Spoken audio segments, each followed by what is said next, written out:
جس کے بارے میں اللہ تبارک و تعالی نے فرمایا ان الشیطان لکم عدو فاتخذوہ عدوا، تمہارا سب سے بڑا دشمن یہ شیطان ہے، اس سے دشمنی ہی کرنی ہے، اس سے دوستی نہیں لگانی۔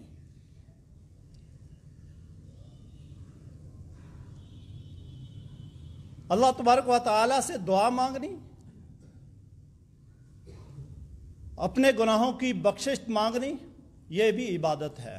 کیونکہ رسول اکرم صلی اللہ علیہ وآلہ وسلم نے فرمایا الدعاء مخ العبادہ، کہ دعا جو ہے یہ اصل عبادت ہے۔ غلطی ہر انسان سے ہو جاتی ہے، چاہے کوئی چھوٹا ہو، چاہے بوڑھا ہو، مرد ہو، عورت ہو، بچہ ہو، ہر ایک سے غلطی سرزد ہو جاتی ہے۔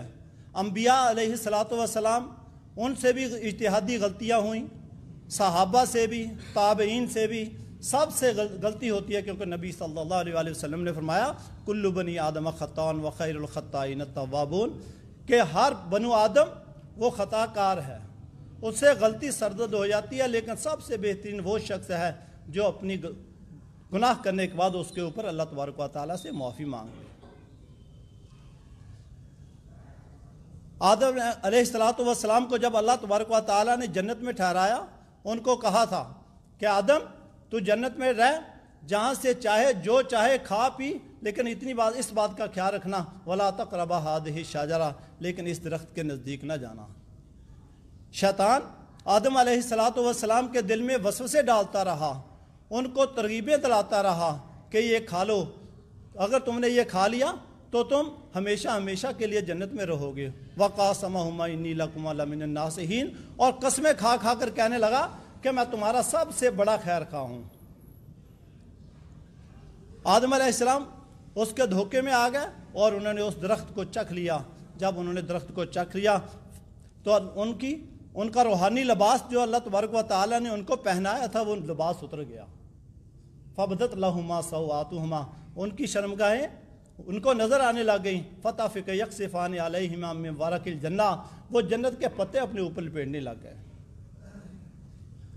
تو اللہ تبارک و تعالیٰ نے آدم علیہ السلام کو کہا اہبطوا منہا جمیعا، کہ آدم تو بھی اور تیری بیوی بھی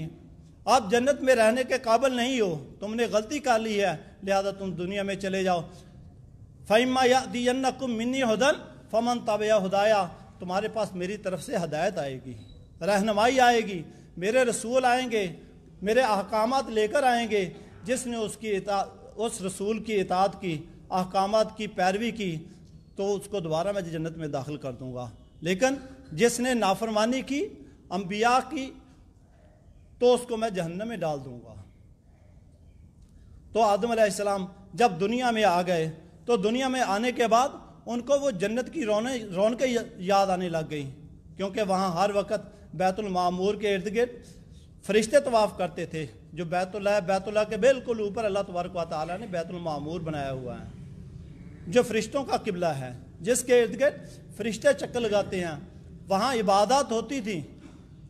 جب دنیا میں آئے وہ چیز ان کو نظر نہیں آئی تو انہوں نے اللہ تبارک و تعالیٰ سے دعا کی، تو اللہ تبارک و تعالیٰ نے فرشتوں کو حکم دیا کہ ان کے لیے بیت اللہ بنا دیا جائے۔ پھر بالکل بیت المعمور کے نیچے اللہ تبارک و تعالیٰ نے بیت اللہ بنا دیا۔ دنیا میں آنے کے بعد آدم علیہ السلام نے پھر اللہ تبارک و تعالیٰ سے معافیہ بھی مانگی۔ ربنا ظلمنا انفسنا وَإِن لَّمْ تَغْفِرْ لَنَا وَتَرْحَمْنَا لَنَكُونَنَّ مِنَ الْخَاسِرِينَ، یا اللہ ہم سے غلطیاں سرزد ہوئی ہیں، تو ہمیں معاف کر دے، اگر تو نے ہمیں معاف نہ کیا تو ہم گھاٹا پانے والے بن جائیں گے۔ نوح علیہ السلام انہوں نے 950 سال تک اپنی قوم کو تبلیغ کی،